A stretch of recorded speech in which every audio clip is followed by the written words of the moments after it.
নমস্কার, মায়ের রান্নাঘর থেকে সবাইকে স্বাগতম।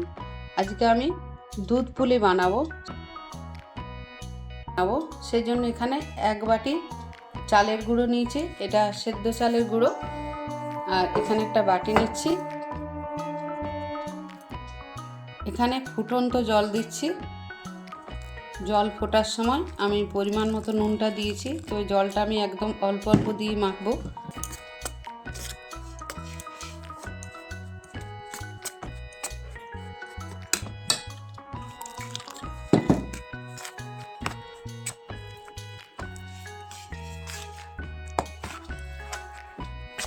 এবার এইভাবে নেড়ে নেড়ে একটু ঠান্ডা করে নিয়ে তারপর ভালো করে একটু ঠেসে ঠেসে মাখতে হবে।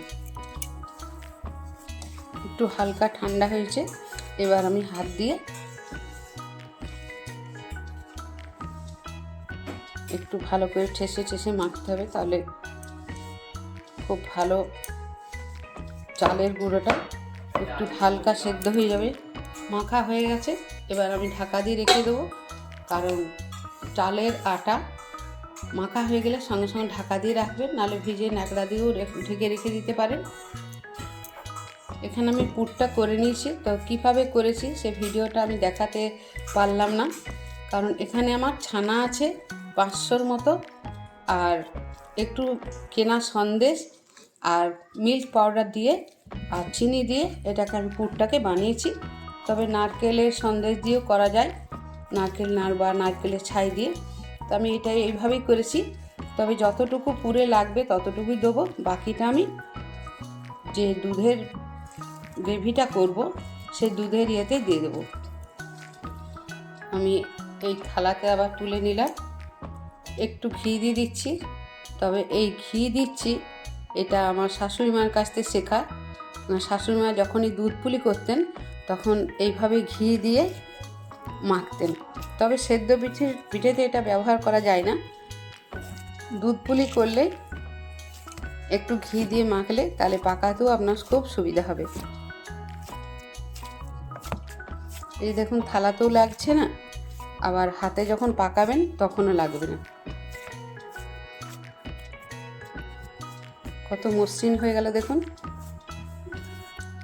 এবার আমি ঠিক এইভাবে ছোট ছোট করব।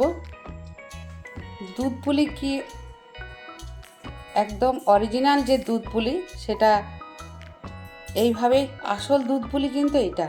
আর আমরা যে বড় বড় পিঠেতে দুধ পুলি যেটা হয় বা করি, তো আমার শাশুড়ি মা বলতো এটা সেদ্ধ পিঠে দুধে ফেলে দিয়েছো, অরিজিনাল কিন্তু ওটা দুধ পুলি নয়। তো এইটা হচ্ছে আসল দুধ পুলি। পুলি মানে ছোট, মানে আমার শাশুড়ি মা এইভাবে বুঝিয়ে বুঝিয়ে আমাকে বলতেন।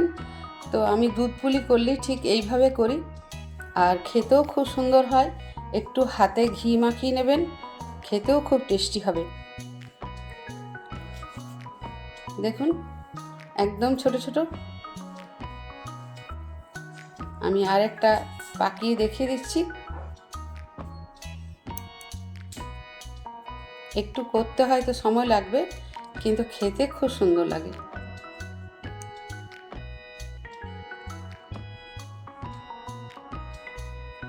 তবে আমার শাশুড়ি মা এইভাবেই পুরটা দিতেন, একটু ছানা করে মিল্ক পাউডার দিয়ে, খেতে খুব ভালো লাগে।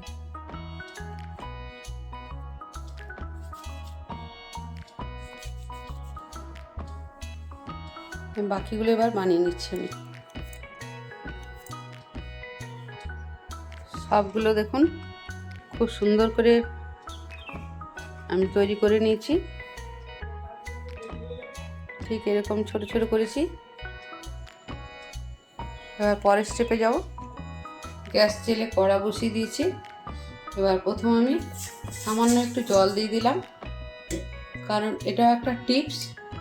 জল দেওয়ার পর আমি দুধটা দেবো, কারণ যদি ডাইরেক্ট দুধটা ঢেলে দিই তাহলে দুধটা তলায় কড়াতে লেগে যাবে। এখানে 1 কিলো দুধ দিয়েছি।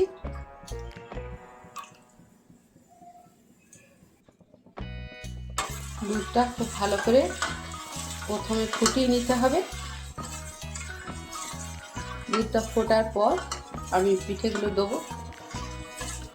এখানে ঠিক এই কাপের 1 কাপ চিনি দিলাম, এলাচের গুঁড়ো দিয়ে দিলাম,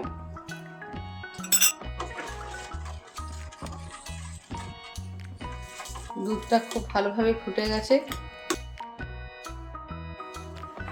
এবার পিঠেগুলো খুব আস্তে আস্তে দেবো।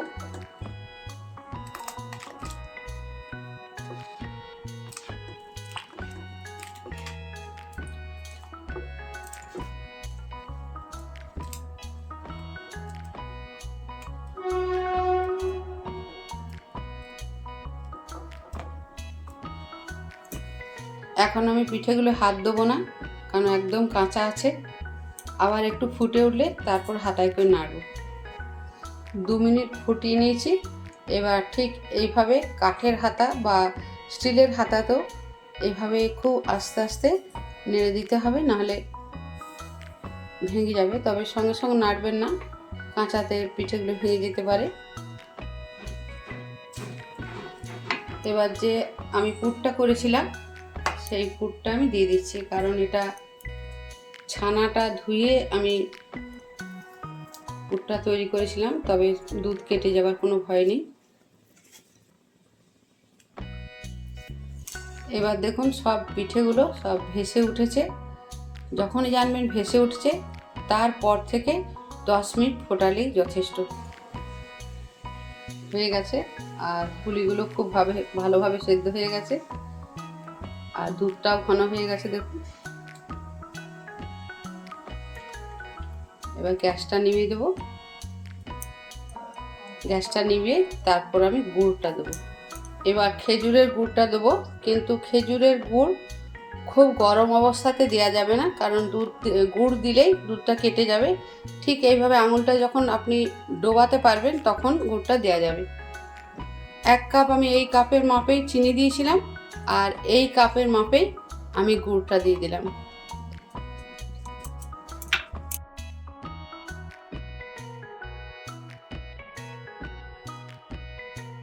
আমি এখন গ্যাস জ্বালাইনি, এইভাবে শুধু নেড়ে নিয়ে রেখে দিতে হবে গুড়টা দেওয়ার জন্য। দেখুন দুধটাও পাতলা হয়ে গেছে। আবার ঠান্ডা হলে এটা জমে যাবে। এবার দুধ পুলিটা আমি একটা পাত্রে ঢেলে দিচ্ছি। যারা নতুন পিঠে করতে জানে না আমি তাদের উদ্দেশ্যেই বলছি, দুধ পুলি ঠিক এইভাবে যদি বানাও তাহলে খুব সুন্দর হবে। প্রথম থেকে যদি দেখা হয় তাহলে বোঝা যাবে দুধ পুলি ভাঙবে না, ফাটবে না, আর কিভাবে দুধটা ফোটালাম সেটাও বুঝতে পারবে।